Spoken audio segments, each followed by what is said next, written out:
Hey guys, welcome back to the channel. So this is part 3, I think, of the Super Champ build. I got it right that time. Or the fighting buggy, whatever you want to call it.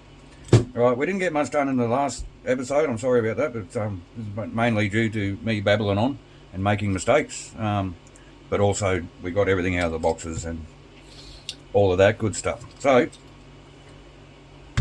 step 2, we might just give us 2 secs. We might just pull you back a little bit so you get a bit more of a...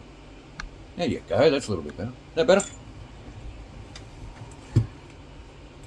Alright. Step 2, we got these funky looking parts. And all these parts are just beautiful. I don't know if they're machined or cast. They don't look like they're machined. I don't know. They could be like blasted when they're finished or something. I don't know. I have to try and speak up a little bit here because you might have heard the audio change in the last video. That's because our microphones went flat. So they're actually on charge at the moment. So we're just recording the audio through the phone like we always have. Might get away with that.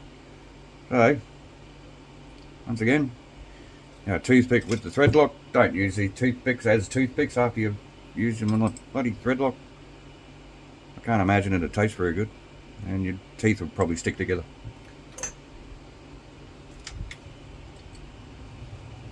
Probably not a bad thing if you've got screw-in dentures or something.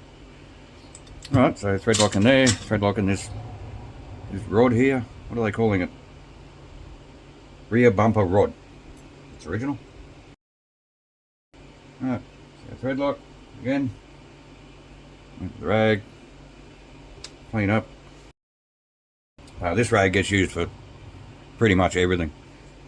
Everything that's like dirty, greasy. We don't use it for paint, obviously. Alright, I really should get on with it and stop blabbing, eh? I'm sure nobody enjoys my monotonic voice. Least of all me. Alright, so let's...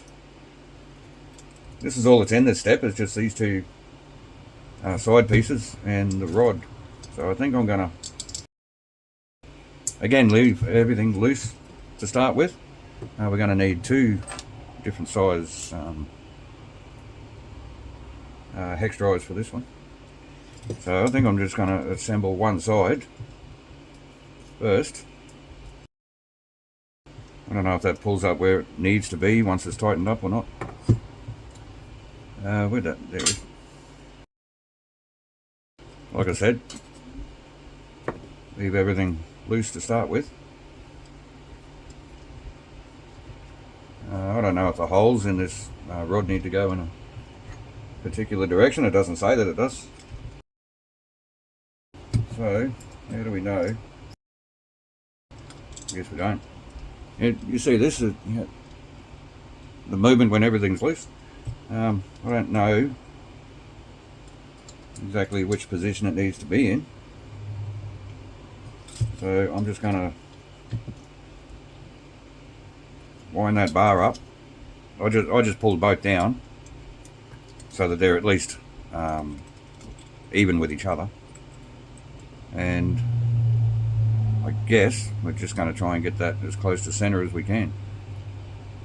I think these parts are symmetrical, so I don't think there's a left and a right. They're both BA-20A, so they've got to be the same, don't they? Right, now we can button these up, and that's the end of step 2. Nice and quick one. So we might get a bit more done in this episode, guys. I hope so. Last one might have been pretty boring. Alright, so bits for next step, please, mate. We're doing our dual tray swapping trick again, like we did with the Buggy. And here we go, we need our trailing arms as well, and there should be 2 of these shafts. There is? There is. Oh, I can't see through the plastic. Alright, so it's telling us to apply grease. That's an interesting one. That's different to the other SRBs. Actually have a screw pin to locate the shaft instead of just a grub screw. So that's pretty cool. Alright, so let's go through. We have to thread lock where the screw pins need to go, and we have to grease where the pins need to go. Now, because these shafts gets pinned to the trailing arm, we don't need to grease inside there because it moves with the shaft. We have to grease these parts here where the shaft actually moves. And it's telling us to come in from the rear of the assembly. So we are going to apply our grease from the rear of the assembly, so that when the shaft goes through, it pulls through and goes to everywhere it needs to go. I do that with pretty much every grease application. Now let's work out which way these have got to sit. These are symmetrical, by the way. You can use left or right, as long as you're that's actually the rear shocky mount of the SRBs, exact same part, but that needs to face forward, so it'll end up looking like this. So let's get our shaft. BA19. How's that? Right, okay, so there is a grub screw on the front that connects onto that, and it's telling us to insert the grub screws from the bottom of the trailing arm. So that's where we're going to apply our thread lock, and then I've got to drop the part. If I was professional, wouldn't do that. We're not professional, are we?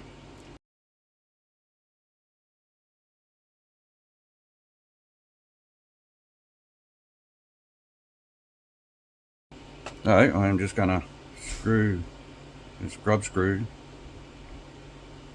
in far enough so that it's just not poking through the internal part of the hole there, like that. Now, here's a trick I used on the and my Sharpie's not. No, there it is. Here's a trick I used on the other SRBs. Once this shaft is inside where it needs to go, you can't see where this flat is. Right, so I like to mark on the end of that shaft to the exposed end of the shaft where the flat is. So at least then you can put it in the right way, so you know your grub screw is going to end up on the shaft. Now, I suppose we could do it. No, we can't, can we? Right, so we have to set our trailing arms in there first. Our grub screws on the bottom. Now it's quite easy to just eyeball that. And obviously I'll put the grease on the wrong side, so I'm just gonna re-grease these holes. See, I originally thought the shaft went all the way through, but obviously it can't because of your universal joints there. Didn't really think of that. Yeah, nobody's perfect. So we get that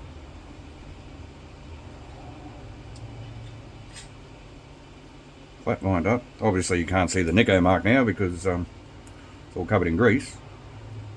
So I think we got it fairly close. Like I said, if it is close, the screw will center itself. So I think I'm going to come in and put this shaft in now. This shaft has a hole on one end which goes into your trailing arm with that screw pin, and the other end has a flat on it, which is not showing the flat on the tops of the rods when they're going through. So obviously the flats go on the bottom. There's little things like that you got to watch out for, and it's just the game of finding the hole with the screw pin. If you've ever gone through our YouTube analytics, most of you good people who watch the channel are around about my age, 20, 25. Nah, yeah, between the 45, 55, 60 odd. So, does it all know? Well, I'm guessing. Does it all know what it used to be like to try and locate the centre of a record on a bloody record player, right? So that's kind of what you're aiming for here. You just got to go by braille, feel around a bit, and you'll get it in the right spot. I'm not wearing my hat, but I'm still headbutting the camera. We really do have to look at making a mount to hang off the top of our bench with the camera, so that we can, because it's on a tripod. It's not actually a tripod. It's one of my old cymbal stands from when I used to play drums. And it's got one of those cheap little plastic tripods, pretty much just sticky taped to the top of it, and that's what holds the telephone with the camera. All right, so that's that one in. Again, flat to the bottom. Push that through. Line up our screw pin, and again, just moving back and forth until you find the hole where the screw pin needs to go in. We can pull that in. Everything good, mate? Yeah. You keep hearing things too. That's step number 3 done. How are we going for time? 14 minutes, right. We might get this one done. We got all the parts here, mate? Yep. Cool. I'm not trying to build this quickly, but I'm also trying to get as much into the video as possible for you guys. So what do we got? Right. So there's a ton of thread lock going on here. Except for there, that's a nylock nut. Uh-oh. Hey, so where were we? I'm just kind of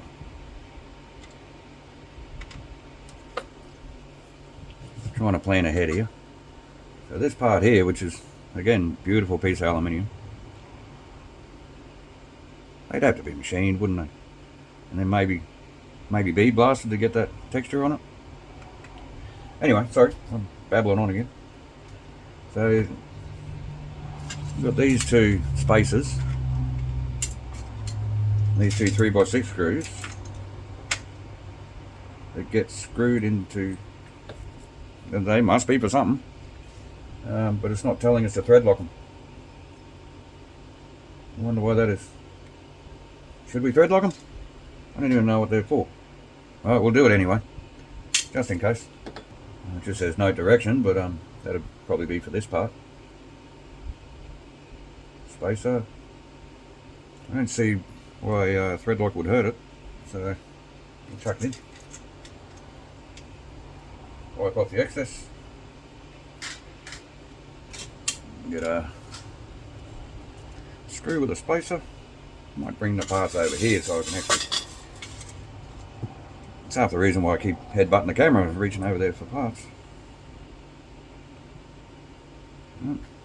Get that one in. Get this one in. If it turns out that it was a bad idea thread locking these parts, it's really not hard to undo. Thread locks quite easy to break the bond. It just takes a little bit of heat. And I mean a little bit of heat. Really doesn't take much at all. Well, that's those parts in. Now we have our FS plate. That obviously stands for something. And this goes in here with this cap screw and a nylock nut. At the start of the last video I mentioned the tools we were using. Obviously I mentioned the Tamiya tool set, which comes with nut drivers as well, which is handy. But you don't have them. Just about every Tamiya, or every one I've seen anyway, comes with this box wrench which has every size of nut driver that you need. I'm just going to make sure that this is straight. There's really no locating pins or anything on this. I wonder if it matters. Just for my OCD. Alright, so that's not bad. Then we have these four, oh, they're silver screws, okay. So, more grub screws, alright, so more Loctite. At the bottom of that bad boy. So on the bottom of that one. And into these four threaded holes as well. I do enjoy these older style kits with all the metal parts. Not to say I don't enjoy the other kits, but you get a bit more of a feeling that you're actually building something like, I don't know, more mechanical, I guess. I guess all of them are mechanical in a way, but I think you know what I mean. Again, I'm just blabbing on while I'm doing arbitrary stuff. Alright, wipe off our excess. Would you call this arbitrary? It needs to be done, so probably not.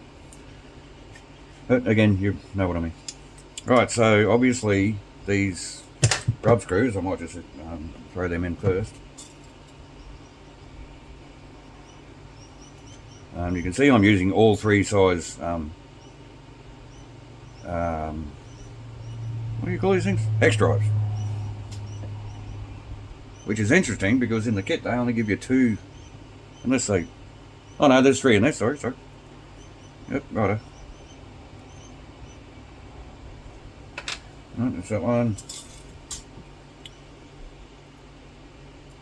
We like to do videos of building like this so that, like I said, we don't like to delete or edit mistakes. I mean, if something's like really bad, then yeah, we'll get rid of it. But we like you guys to see that yeah, we are human. We don't know everything. We do make mistakes, and sometimes it's okay to make mistakes, because a lot of the times it's always something you can do about it. You can always fix it. And these are, again, got to make that phone mount. Sorry about hitting the camera all the time, guys. Hope he's aren't epileptic.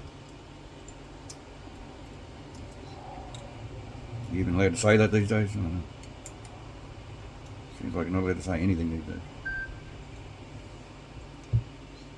So I don't know exactly where these need to go,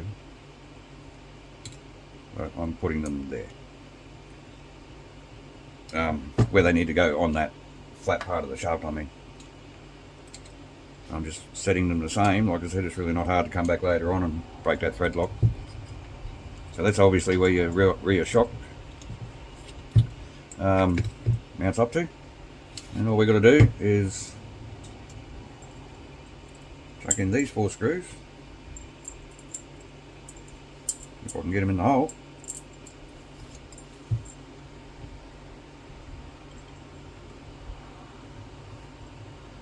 Right, I'm just going to start with one. It just looks too awkward. And the shaft there just sits through that hole there. Again, don't tighten them up straight away. Get them all in first. We're at 23 minutes, so by the time we do a few cuts and editing, we pretty much really only edit, oh, for Christ's sake. We pretty much only edit out the long pauses and things that go wrong, like I got a text message before and I answered it, so we're going to cut that out. You know, just stuff like that. But yeah, we try not to cut out mistakes, because we like to regard this as a teaching channel, not that we're any kind of experts on the subject, but if you can learn from someone else's mistakes instead of making them yourself, it could potentially save you time, money, accidents. So let us make the mistakes. We'll show you what the mistakes were and hopefully how to fix them. So at the end of step 4, we have this beautiful piece of machinery. This thing's going to look great. I know I keep saying we run every one of our cars, and we haven't run every one of our cars yet, but we eventually will. But cars that look this good, I mean, it's a shame not to run them, really, isn't it? But you just don't want to get them dirty. Well, that's going to be the end of step 4. I'm going to stop blabbing on. We'll see you in step 5, where we attach the motor. And what else have we got on? The spur gear, the pinion gear. Oh, and then we start working on this rear shock. That might be an episode in itself. We'll see how we go. Alright, well, again, thanks for watching, and see you in a minute.